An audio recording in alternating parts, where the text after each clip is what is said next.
Well, good afternoon, Great Neck. Hoping you're doing well. Kenny here on another Tuesday tip. I find myself today in the fairway bunker here just off of number 5's fairway. Sometimes we find ourselves in this predicament, don't we? Now, I know many of you have talked to me about greenside bunkers and trying to get out of the bunker, but some of you have also talked about the fairway bunker shot and how do we hit that correctly and how do we play it correctly. Well, there's a little difference in a greenside bunker and a fairway bunker, so I wanted to go over that briefly with you today and just give you a few pointers to think about the next time you find yourself in a predicament such as a fairway bunker here on number 5. The first thing I want you to think about is this, is how do I get the ball out and make sure I have enough loft to get it out over the lip of the bunker. That's first things first. We got to get this ball back in play, so we have to use enough loft to get it over the lip of the bunker and back into play. So that's the first thing. Second thing you want to do, though, to ensure getting that ball out is to choke up on the club, or what we call choke down.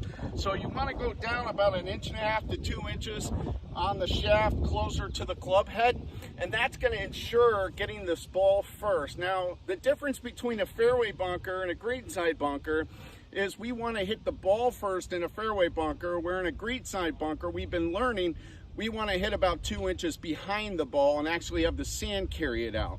We don't want to do that in a fairway bunker shot. In a fairway bunker shot, we want to hit it like a normal shot and actually hit the ball first and then the sand. So we want to do things and set up to try to ensure that we get the ball first. So the first thing I want you to do is go ahead and first grab a club that's going to get it over the lip of the bunker.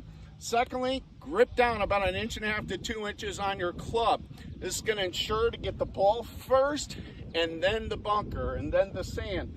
Second thing you want to do when you're faced with a fairway bunker shot is not dig down deep in the sand.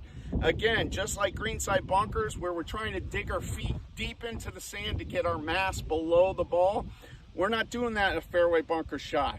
We want to stand as tall as we can and on top of the sand as possible. So if you want to dig your feet in just a little bit for some stability, I understand that, but don't go too deep. We do not want to go below the ball, the deepness of the ball. Last thing you want to do in a fairway bunker shot is you normally have a tilt when you hit a golf shot. In this golf shot, I want you to not have as much tilt when you set up. I want you to stand a little bit taller, again, ensuring that good, crisp ball contact. So these 3 or 4 things, make sure you get it over the lip with a good enough amount of loft. Make sure you grip down on the golf club to ensure that ball contact first. Then you want to make sure that you're just lightly digging in your feet for some stability and then standing a little bit taller.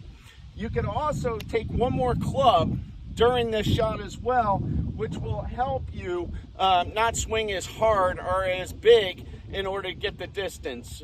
And that will help you stay more balanced in a bunker as well. So we're going to set up, I'm going to choke up or choke down on the club, stand a little bit taller, and then make sure I stand tall and not bent over as much.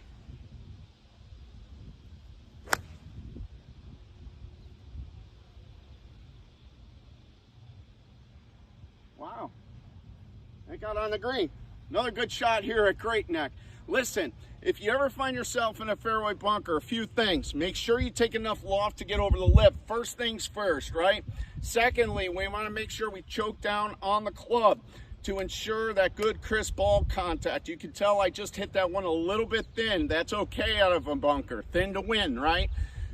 Secondly, you want to get your feet dug in, but not deep, because we want to stand tall in this shot and make sure we get ball first contact.